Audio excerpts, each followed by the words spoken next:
Hello guys, welcome to Libra Philippines. So ito yung reading natin for Libra. Sun, Moon, Rising, Jupiter. Ayan, Libra. Take only what resonates. Let's start your reading. Para sa mga gustong magpa-personal reading, Jing Tara Trader, i-message mo na lang siya sa Facebook.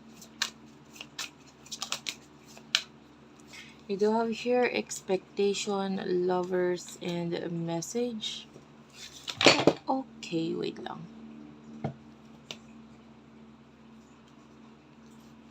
Okay.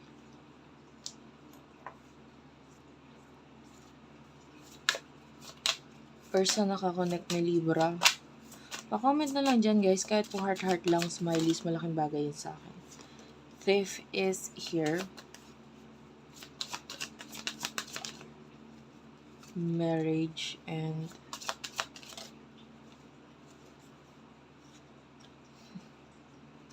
ayoko tong kunin. Hindi ko naramdaman yung message doon. Tatlo siya at masyadong marami. You do have your poverty. Bottom of the deck is the courtship and concern. Bad health is also here. So, yung main energy mo, I feel like you're having some kind of expectation. Naghihintay ka sa message or communication mula dito sa taong to. I feel like there's a beautiful connection sa inyong dalawa. You see this person as someone na magbabalance sa'yo. You are a Libra, of course. No? You want balance.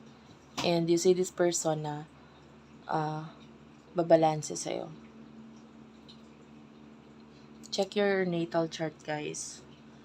A high chance kasi, mostly of the Libra, especially Libra rising.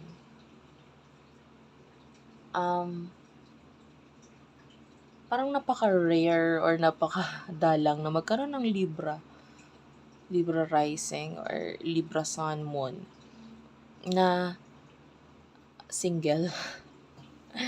Parang they're always in a relationship. I don't know about you guys. Kasi parang pag wala kang karelasyon, parang may kulang sa'yo. Parang ganun yung feeling. So, if ever na makipagrelasyon ka, bago ka pumasok sa relasyon na bago ka umalis, for example, sa relationship ka, no? And then, hindi mo na masyadong gusto yung relasyon.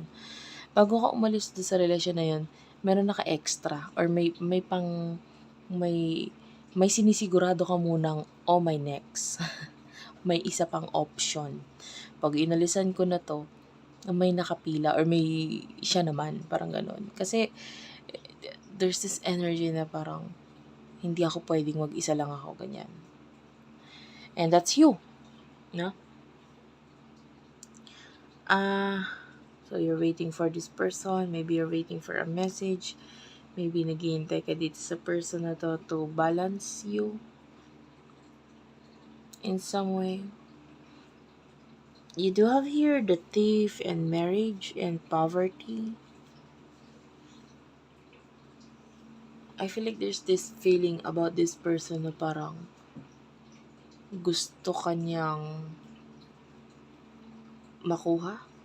I don't know. You could be in another relationship. Lovers is showing to me as another relationship.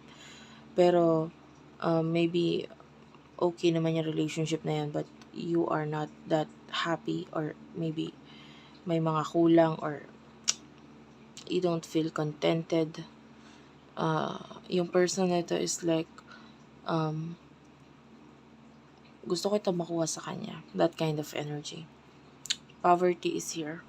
Pero this person is feeling like hindi siya enough. You have everything and ito lang yung kaya kong i-offer. I don't have enough. Okay? But if you need me, kung kailangan mo ko, nandito lang ako. Pero hindi ako mag-offer because I don't have enough, or maybe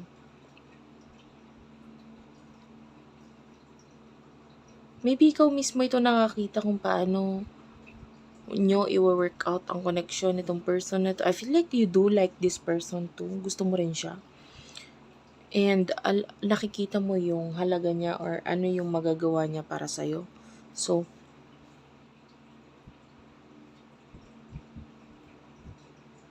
but itong person na to, uh, gusto niyang makuha ka.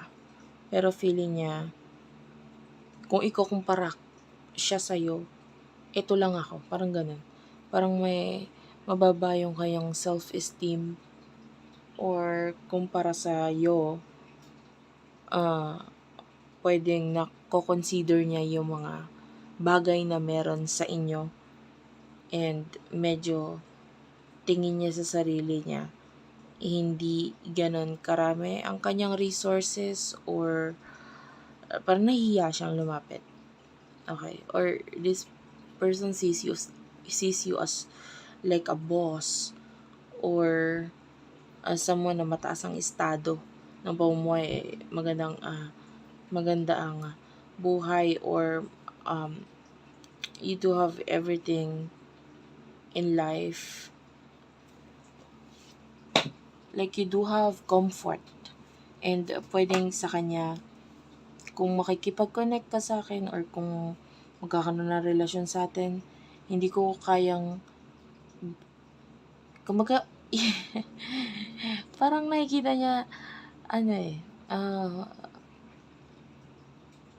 nasa masarap kang buhay, komportableng buhay, parang ganun. And this person wants that. Pero pwedeng hindi niya kayang ibigay sa ngayon. Maybe kulang yung kanyang kita or pera or sahod compared to you. Pwedeng ganun. Emotion sa isa't isa for the sign of Libra. Soulmate and make the effort. So you want this person to make the effort or makipag-connect or communicate sa'yo. You want this person makinig sa mga kung anong sasabihin niya. And you want connection. Calling in your soulmate, healing family issues, and you do have your worth waiting for. And the person that wants to heal you for all the lessons na meron ka sa buhay mo ngayon. This person wants to help you, maybe with regards sa iyong parents. This person wants to talk to you. Gusto kanya makausap, and might be naghihintay siya ng tamang timing for that. And yes, this is your soulmate. Might be a lot of waiting, or ang daming paghihintay ang nangyayari dito.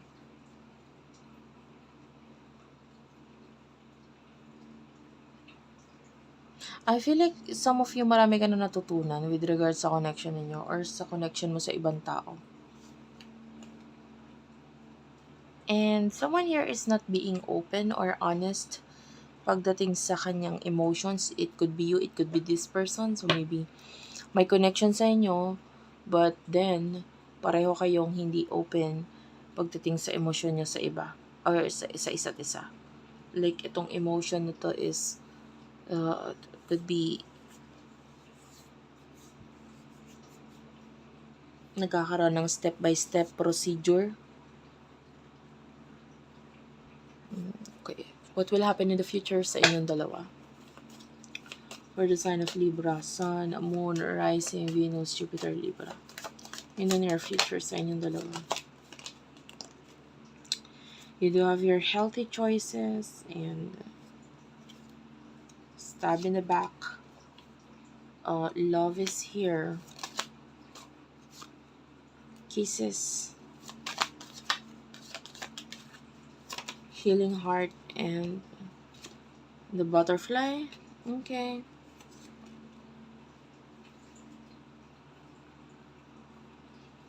You do have here the dragonfly and the mask. I feel like some of you magugulat ka for what this person is about to say. May sasabihin siyang ikagugulat mo, and this would make you feel happy.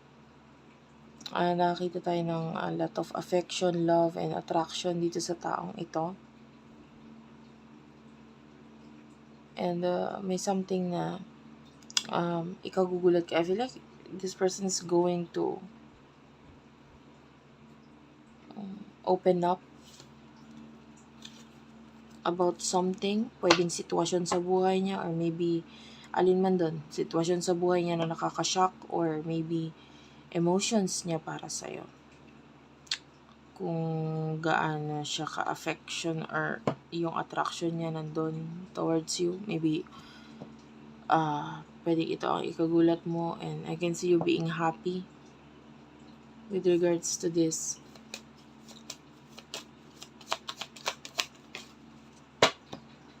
Yeah, I can see communication. It will be something na with the clock is may progress. The runner and the twin flame is here, and you do have here the paradise. You could be dealing with your twin flame. Pero happiness is here, so this is like, and being one is here. Oneness. Ayan.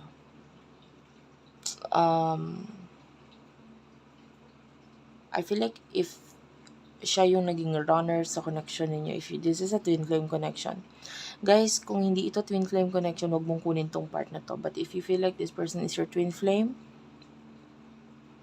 pwedeng ganun. Minsan siyang lumayo or umiwas, but your runner, the runner in the situation, in the connection, is coming back. And this time, para maging one with you. Okay? And this is like a reunion of a twin flame connection. Napakaganda. Prepare yourself. That's it for now. Thank you for watching. I love you all, and bye-bye.